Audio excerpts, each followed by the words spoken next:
અંગ્રેજીમાં દશા સુધારવા એક દિશા પકડો અને એના માટે જુઓ, સમજો અને વિચારો.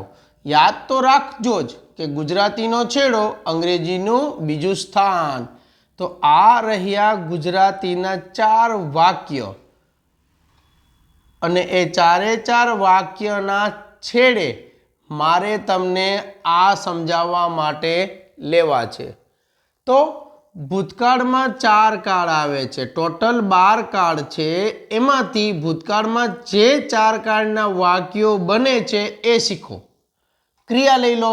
ફોર એક્ઝામ્પલ, રમવું.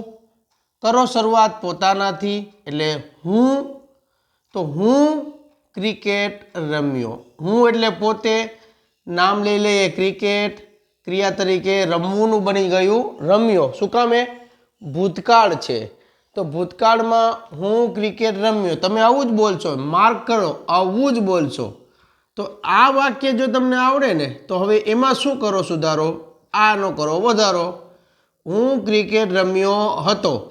આ સાદો ભૂતકાળ બને અને આ બની ગયું પૂર્ણ ભૂતકાળ. ઓકે. ત્યારબાદ હું ત્યારે ક્રિકેટ રમતો તો. આ રહ્યું ત પ્લસ ત, રમતો હતો. તમારા આ વાક્યનું કાળ છે ચાલુ ભૂતકાળ. હું ત્યારે ક્રિકેટ રમતો હતો. બીજું એટલે કે નેક્સ્ટ જોઈએ. હુંનું હું, સવારથી. આ સવાર છે ને સમય કહેવાય અને સમયમાં લાગેલું છે થી. તો બન્યું શું? હું સવારથી ક્રિકેટ રમતો હતો. Same to same. ત્યારે અને સવારથી, ક્રિકેટ ક્રિકેટ, રમતો રમતો, હતો. આને કહેવાય ચાલુ ભૂતકાળ અને આને કહેવાય ચાલુ પૂર્ણ ભૂતકાળ. એટલે મારું કહેવાનું એટલું જ કે ગુજરાતી ક્લિયર કરો. ભૂતકાળમાં 4 ગુજરાતી ક્લિયર કરો. જુઓ, બીજી ક્રિયા લીધી બોલવું. અમે અંગ્રેજી બોલ્યા. અમે અંગ્રેજી બોલ્યા હતા. આ બંને વાક્ય આવડે. જો શરૂઆત તમે કરશો ને તો દિશા મળશે. અમે ત્યારે અંગ્રેજી બોલતા હતા. અમે 2 વર્ષથી, સમય 2 વર્ષ અને થી, અંગ્રેજી બોલતા હતા. છે ને? આ તમારા કાળના નામ ચેક કરો. સાદો ભૂતકાળ, પૂર્ણ ભૂતકાળ, ચાલુ ભૂતકાળ અને ચાલુ પૂર્ણ ભૂતકાળ. હવે મેમ્બર્સ, તમે કોઈ પણ ક્રિયા લો, જેમને પ્રેક્ટિસ કરવી છે, જેમને દિશા સુધારવી છે કે દિશા ઉપર કામ કરવું છે એ જુઓ. અહીંયા લઈ લો, માની લો કે વાંચવું.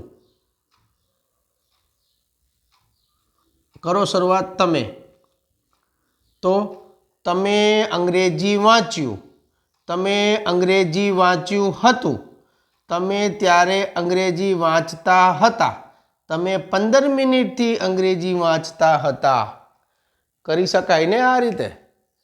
મારું કહેવાનું બસ સિમ્પલમાં એટલું જ રહેશે કે ગુજરાતીના છેડે અહીંયા હંમેશા ય આવે, ધ આવે અને દીર્ઘ ઈ જ આવે. યાદ રાખજો. આ બંનેની સાથે હતો આવે ને અહીંયા તમને મળશે તો. રમતો તો, રમતા તા, ત. ઇન શોર્ટ, ગુજરાતીથી અંગ્રેજી શીખવું ઇઝી છે જો તમે હવે ગુજરાતીના વાક્યને એક બાજુ લખી નાખો તો પછી અંગ્રેજી કરવું સહેલું બને. કારણ કે પછી તો પેટર્ન જ બેસાડવાની છે. અને પેટર્ન માટે સમજવાનું છે અંગ્રેજીમાં બીજું સ્થાન. આશા રાખું છું માહિતી ઉપયોગી થશે. Thank you. જય હિન્દ.